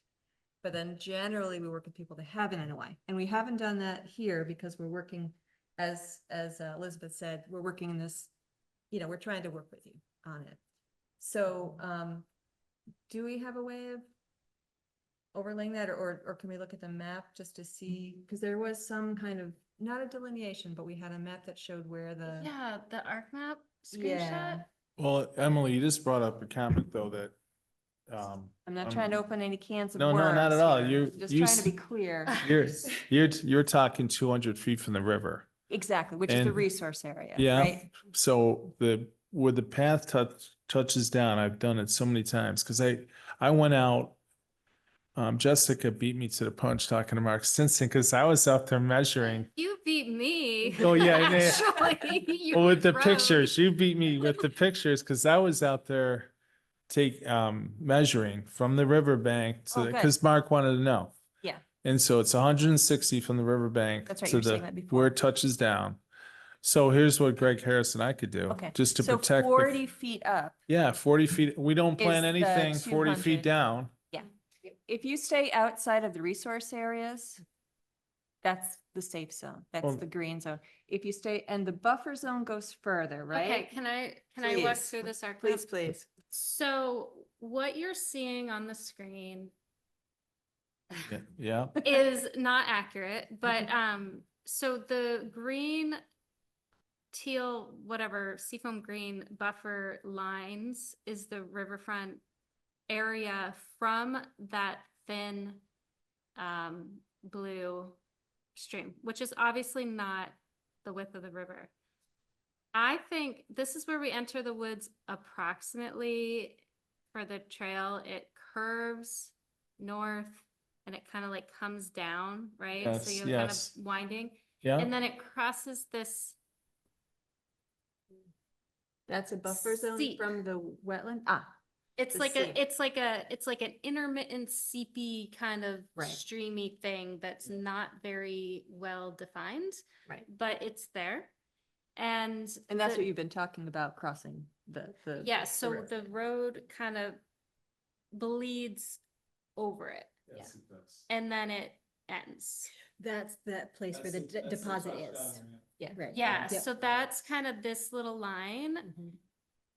So basically, we have the riverfront from the Wetland Protection Act jurisdictional area riverfront, and then we have this little seepy intermittent Right. situation. Which dries up around August. Yeah. So, I mean, I understand, but to get back to what Emily was thinking, I would support it, because this is what Greg said we could, if they approve without a permit, I'll get into the permit thing too. We could walk 2 trees down. We'd like to get something on that touchdown ramp Keep it to full. solidify. Yeah. We don't want it like the other, Justin's project, same thing. We don't want the bank either side to fall, because the silt can fall into the center mitten. Mhm. And there's a little bit of a current in it, but you can watch the silt. filters out and falls. She's seen the plumes. So, I mean, but to solidify the bank and make it stable, it would be nice to have trees on the touchdown line. We could go with smaller root balls. Or I mean, smaller root ball holes, you know, and, that's it. But we could keep the cat 307 200 feet from the river. Right. Up That- the bank. That sounds great. And he said it'll go. Is that Steve talking, Jessica? I really can't hear anything. I can't hear anything either. I'm so sorry. I was standing over at the map. And I So- also can't see the map, so I'm not sure what you're pointing at. I'm sharing. Can you not see it on your screen? I see the map. That map is Okay. very Yeah, but I see the map. Okay, was he pointing at things? But he was pointing at stuff and I Oh, yeah. Right, yeah. Yeah. couldn't see what he was pointing at and Well, also couldn't hear it, couldn't So hear him. So. basically what he was talking about was where the path bleeds into the floodplain. It kind of crosses this intermittent stream that's Yes. Okay. not super well defined, but it's there. And the idea of planting like smaller plantings down there. But I think that's where Ward would come into play because that is a jurisdictional area. Yeah. It's an intermittent stream. It's also a floodplain, and he'd probably have some pretty critical feedback for that zone. And then we could discuss that review at the May 13th meeting, but, and no one wants to have to rent equipment twice because they have delivery fees and Absolutely, yeah. blah, blah, blah. So, but if you're comfortable with us staying away from that 40-foot mark, we could get all the trees in Well, And- I just have one question. and save Well, 2 I- for down there. I know it Go ahead. depends on what Ward says, but do you want trees below that 40-foot mark? Between that 40-foot mark and the Well, bottom of the We, path? well, that's what you didn't hear me talking about because I wasn't at the mic, but everybody agrees. I'm sure Erica might as well and Jessica that to stabilize that bottom ramp would be a good idea with some trees in it. Then, well, then I agree with you that I feel like all the trees should go in the same day. You don't want to have two, Well, you don't want to the bring other- that equipment down there twice. No, the other thing I said that you didn't hear me say is Greg Harris and I could plant those 2 on the touchdown ramp by hand.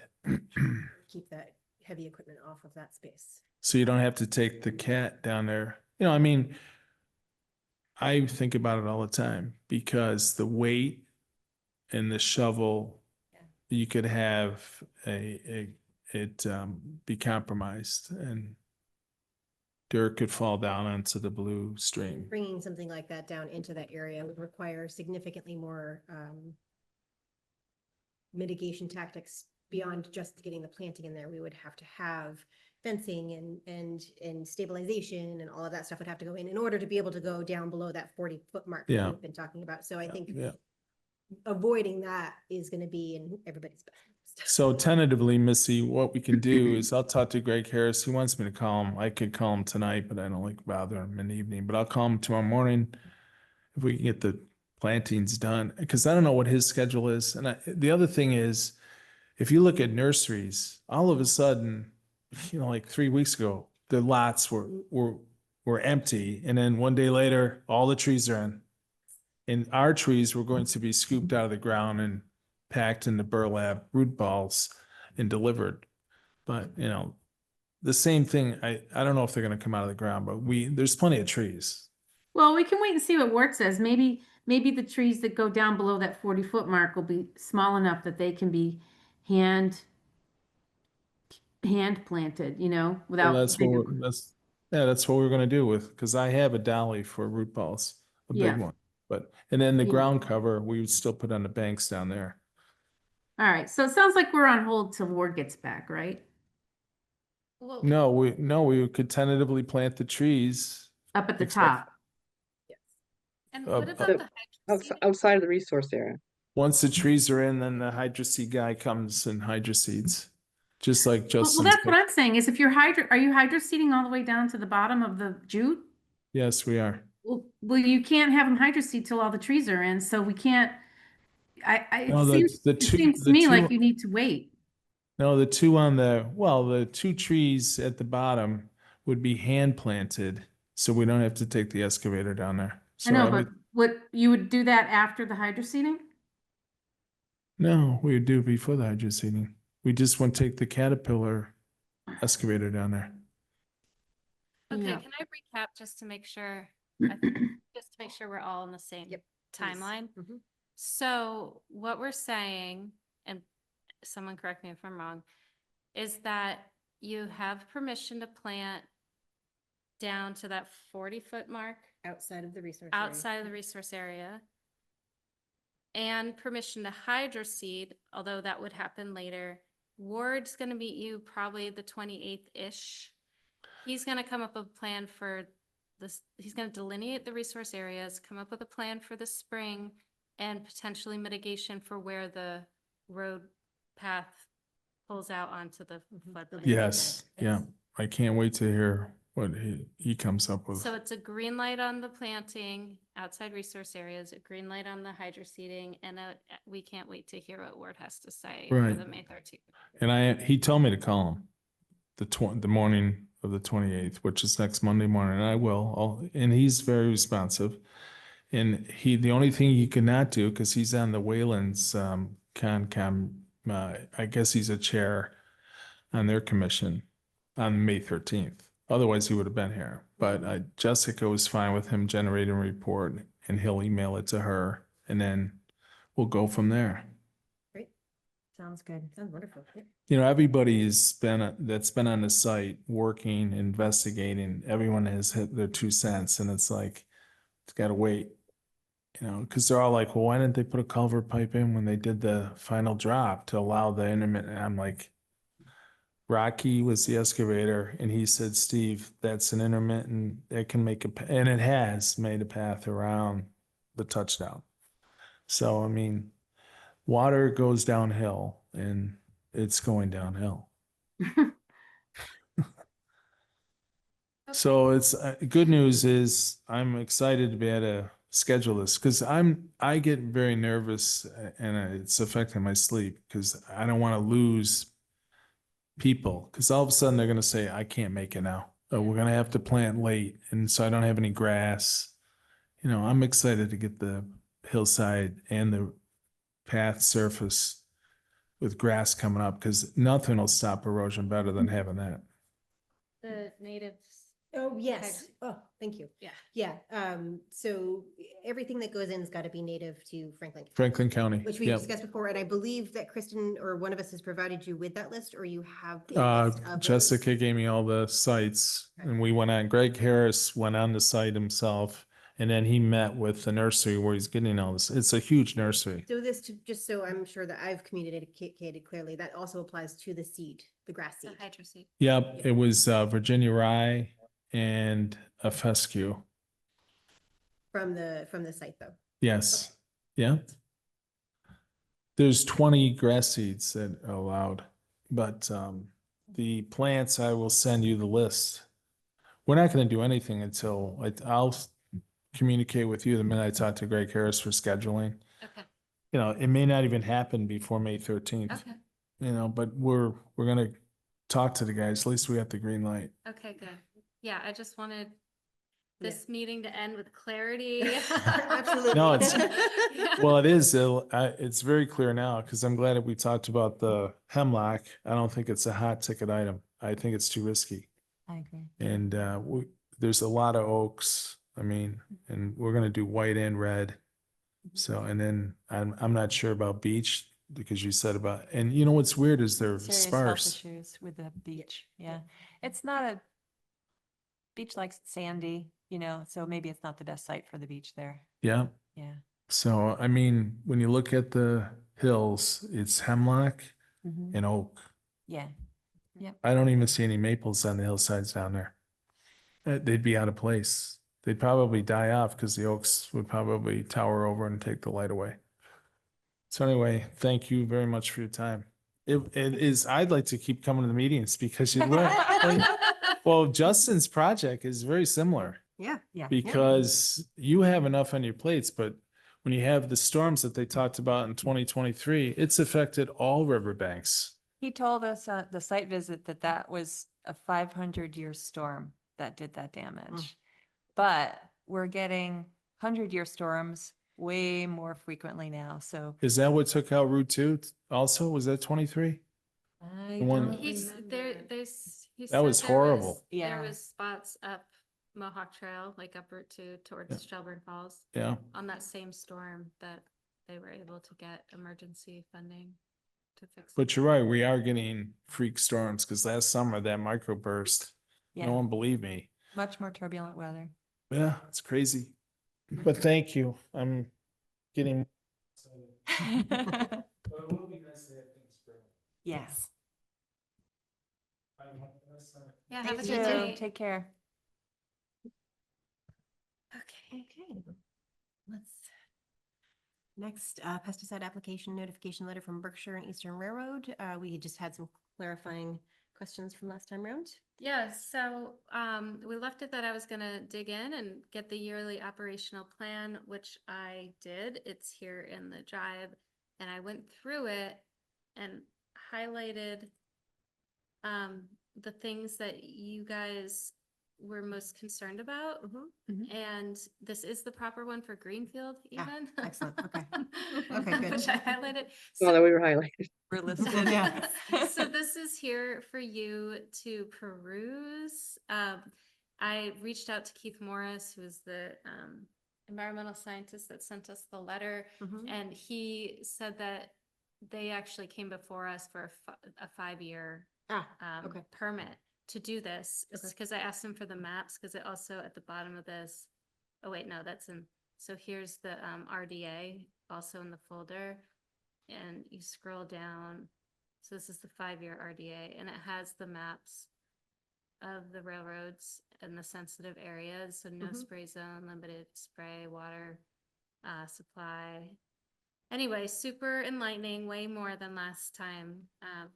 So it's there for y'all. Excellent. Okay, Thank you so great. much. Okay. Then next, after that, the Greenfield Wetlands Protection Ordinance Review.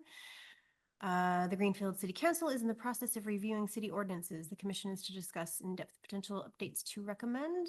Have we made any further headway on that? I haven't. I just thought it was continuing to be on our, Okay. but we can continue till next time. 'Cause I think we're supposed to have it by what End of was the May? date? End of May, yeah.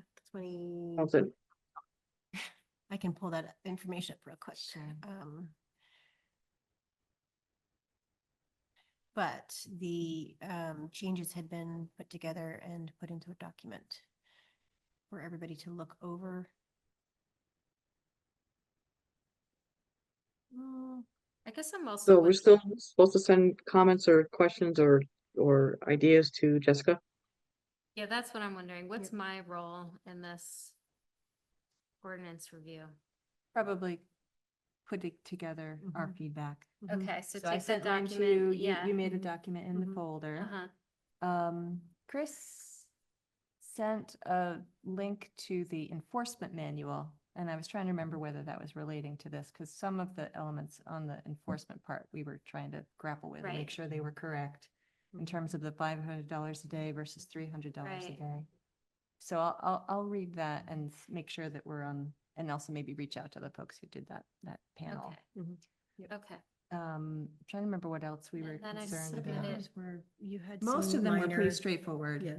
And we seemed pretty much in accord that, yeah, we don't want to have it be unclear. Or like Kristen looked at it and said, yeah, this is out of date even for when it seems like it should have Right. been, you know, so we want to update those references and Okay. then say or successor Okay, or as right. amended and. So once all that is finalized, do I give it to you and you respond to the person who wrote you the email in the first place, or do I? send it? Yeah, why don't you send it to me and then I will move it along to Counselor Golub, who had Okay. originally reached out to me, and I will make sure that I include Travis and Kristen in that, because we Okay. were part of the original, so yeah. Okay, okay, great. Cool. May 23, Okay, so we have a little more time. right, but I would say, We probably want to have it. Yeah, so By our I'll work next- on that by the next meeting. Sure. And we have access to it, so we can Yes. take a look and make any further comments. Yes. Trying to research. Mhm.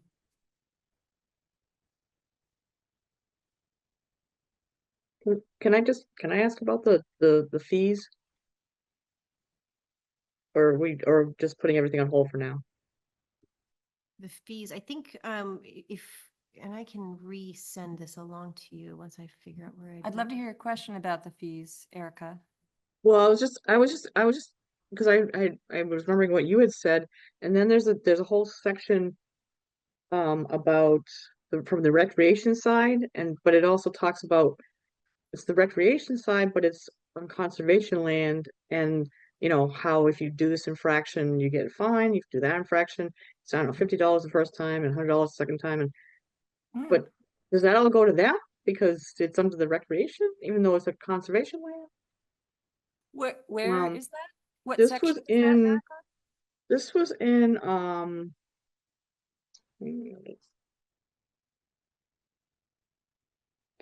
sorry, I was just looking at the wetlands section, I think. okay, Are you talking about the Parks and Rec one? yeah, yes, that's what I'm saying, it was in the Parks and Rec, but it was But it talking talks about conservation? conservation land.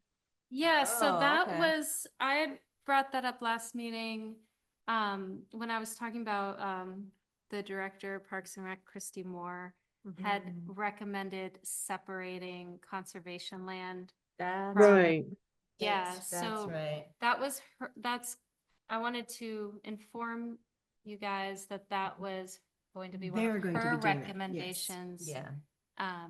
And just to not necessarily change anything with the conservation verbiage, but just to remove it from the Parks and Rec facility category and have it have its own category.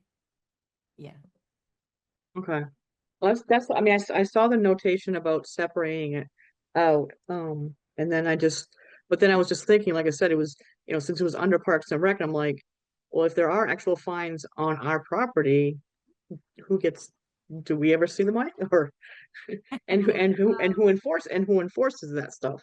I mean, is that up to us again, or is that, is Parks and Rec Oh, enforcing it? yeah, So, the violation and penalties.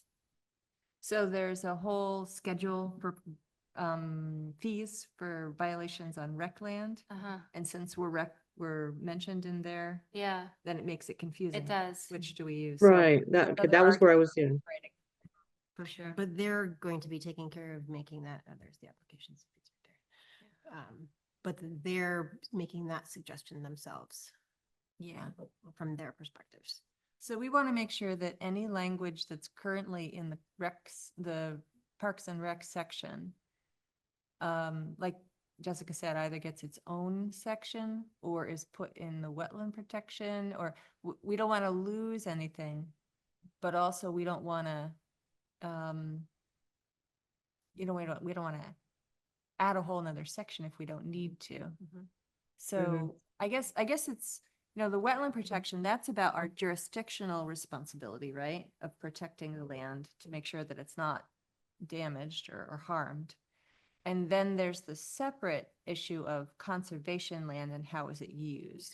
Yeah, So yeah, it sounds like right now it's just kind of thrown into Parks and Rec. yeah, And so that Mhm. seems like it would require more thought on our part, yeah. to think about what the various sections of that would be in parallel to the Parks and Rec. right. And then, yes, exactly, Erica. Who the heck enforces that? Right, well, that's because it's not really, it's not jurisdictional necessarily, it's just, No, but it's conservation land that, yeah, right. okay, So technically, we're the guardians of it. It's under right, our ownership on behalf of the town. So we would need to be empowered to monitor it and enforce it. And we probably do want a fee structure if, similar to whatever Parks and Rec did, and which is different from the jurisdictional fees and the enforcement order violation fees that are in the wetlands section. Right. Right, because it was much less. It was like I said, like it was like $50 the first time and, $100 the next time. or something. So Mm. for the next meeting, I know I uploaded Christie's documents, but I can go Yeah, because through it's worth it. and kind of create our proposed separate section to mirror the format and take the verbiage and just highlight what I think needs changing because it doesn't make sense for us. And then we could go through it the next meeting. That sounds great. Okay, Thank you. cool.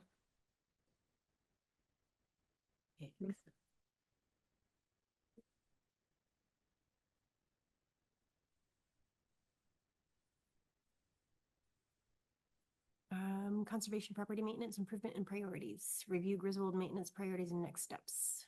So this is exciting. I reached out to DPW with the pictures and the map of the down trees and they put in a work order and they're gonna go do it. Yay. I know, That's progress. fabulous. Thank s- you and thank you DPW. I know, they were so on it too. It just was like Ugh, 24 great. hours now, like work orders in. Oh, that's awesome. Also, Emily reached out to Lincoln and he is going to come to our next meeting and Oh, talk about. Wonderful. Excellent. We've been Yes. thinking Isn't about that that as great? well. Oh, So it was all very Yeah, it was good, synergistic. good timing. So then we'll just to be continued for the next meeting about the next steps. Awesome.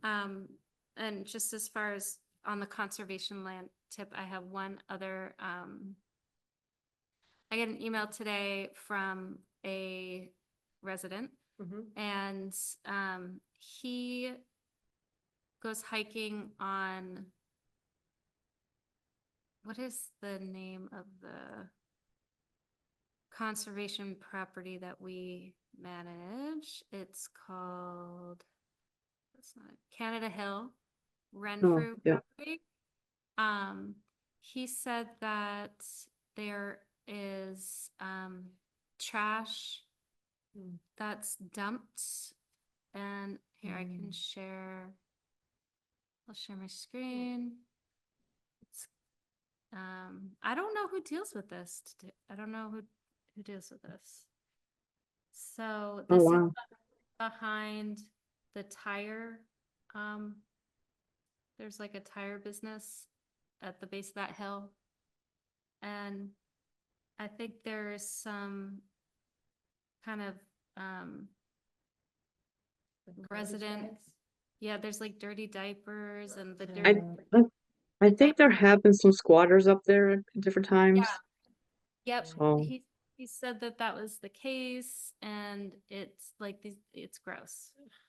hmm So I don't know even like what this, like who addresses this kind of stuff? Well, us Is it- probably. But does DPW like go and pick up dump sites on city land? They didn't say they did that. Okay. They said they maintain trails. Okay. We could ask them, but, what, you went through and figured out what the different bank accounts were for, right? And Mhm. one of them was for the maintenance of properties, right?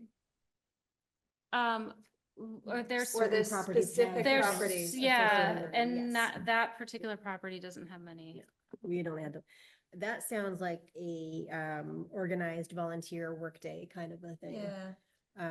Which I Mhm. know, It's a problem because there's, I mean, It's gonna be a reoccurring a little bit issue. People hazardous. are like, right. oh yeah, because it's like a It's- biohazard. yeah, Yes. with Um, the diapers. Yeah. Well, the green or the river cleanup deals with things of that nature. And so it might be worth reaching out to the conservancy, the River Conservancy, to see how they organize and deal with all of that stuff. But I think it's going to be a grassroots effort to get that cleaned up. And honestly, it begs the question of some of the other properties that are lesser Yeah. accessed and what those look like. But I think that that's one of those things that we just gotta go property by property and just, Yeah, Figure figure out out. what the issues are. yep. So, this is the, Is that a map of the? this is, Kennedy yeah, Hill? this is a trail map. the Of stuff that trans- the- Where is it located, huh? So here's Bridge Street. Does that even help you? I thought So there is was that, is that Meridian down there? Meridian, Crossing the, Turner's Falls Road. Turner's Falls. oh, Road. Turner's Falls Road. Okay. Okay. This is, So yeah, this is up across- near on the ridge, kind of. It Okay. is on the ridge, so that was kind of what I was getting at, is that I Oh, I don't, would the see. River Conservancy do ridge stuff? No, but they might have advice as to how to address, especially Okay. dealing with biohazard, because I know with the river stuff, they find needles and they find all Right. kinds of and so they have experience with it. And so they might be able to kind of guide us as to how best to deal with this type of a situation. Yeah. And yeah, it's definitely not their bailiwick, but they've So, got experience with I it. think Okay. this is the tire place, this building right here, or like these two maybe. So And that's, so- what, Launch Tire? Is that what that would be? Yeah. That's what's down, is that French King? No, that usually it's Bridge It's- Street. Yeah, but it's Lodge. I'm not Lodge. sure what that, because there is no Bridge Street. I'm not sure what that's talking about. Yeah. I thought it was French King Highway. Yeah. It is, Yeah. I know, that's actually, you guys are right, because I looked at it on the map before, and then when I just brought this up, I'm like, Bridge is Bridge Street. Street? I was like, Yeah, that's, yeah. Is there?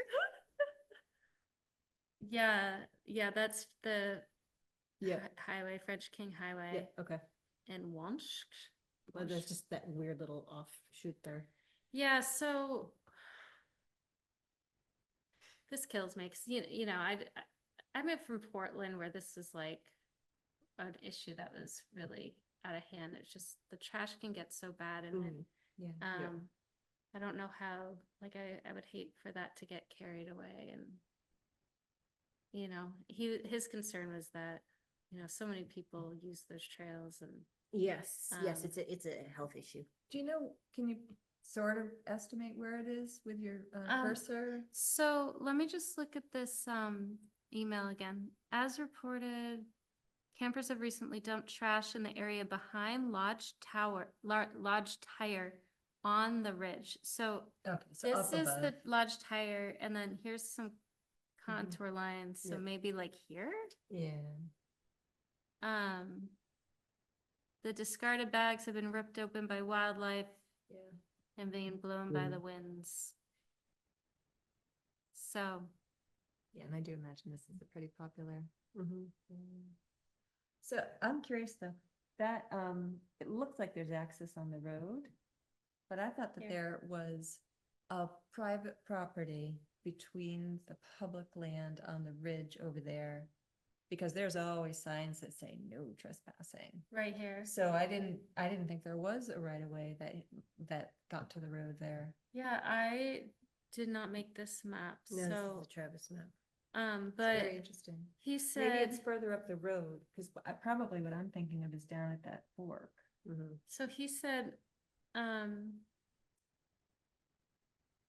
that recently it's been posted as a conservation area in the Canada Hill Wunsch, I don't know if I'm saying that That's right. okay, I don't either. Road neighborhood, so Yeah, maybe bunch is this, on the other side, this yeah. is where that sign, Interesting. um, It was years back that we walked through there once and then months later Yeah. we went back and there was all these signs that said no trespassing. So we're like, yeah, I'll like go check it out. But I just wasn't sure. I mean, this can't be like the first time there's been No. dumping, and I just didn't know if there was a process. Eric's out of town this week, so. Yeah, no, I have no experience with that, but my guess is that it's a get it done yourself Yeah. kind of deal. Ugh. Yeah. Okay.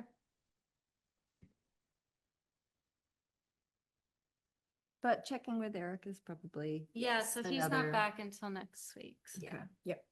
Well, I think those bags were probably there for quite a while, Mm. so nothing's gonna change in the next week or two. No. Okay. Oh, Stephanie, you've got a hand up? Hi, yes, Stephanie Too Close. I just wanted to interject that when my partner and I cleaned the riverbanks over by the Green River after the flood behind Greenfield Gardens, what the DPW said to us was they would provide a bunch of blue bags and stuff for us to be able to pick it up. And then once we got to a centralized location where they could reach us, we just gave them a call and they just came and picked it all up for us because there was a lot of it. So maybe Yeah. it really is just kind of a grassroots effort because when we were looking for help after the Green River flooded over by Coleraine Street, it was like, there is no help. So we were like, okay, we'll just do it ourselves. So, That's yeah, great. that's That's kind of the really thing. nice. So I forgot it's- about that. Thank you. Yeah, and thank you for doing that. Yes. Okay, great. So we'll look into it a bit and see what we can muster up in terms of help and effort. Yes. And I do recall, I don't know if I already said this or not, but I do recall that the mayor had expressed interest in organizing a cleanup effort to bring various city groups together in a more social-esque manner, and this could be a potential opportunity for such a thing. Awesome. We can contribute our garbage to the effort. That's right. We got trash for you. Yeah, I think that's Friday. Franklin Lantress that I work for celebrates Earth Day now by doing a cleanup on one of the properties that we own. Oh, So that's that's where I nice. was earlier today, and that, you know, it does feel good to get out there and to clean up. Yes. Yeah. Excellent. All right. Well, thank you for that, Stephanie. Looks like enforcement updates, or is that just a space holder? Yeah, they don't. They're just there. They just live there. They live there, unfortunately. All right. Well, that seems to be it then. Yeah, wonderful. So what we're gonna do is establish that our next meeting is going to be on May 13th, 2025 at 6:30 PM. And what is the thing that we do to shut this whole thing down? Motion to adjourn? Motion to adjourn. Yes. Can I get a motion? Second, All right. Let's see, Erica, aye. Emily. Aye. I am also an I. I will see everyone on May 13th. Thank you all for coming.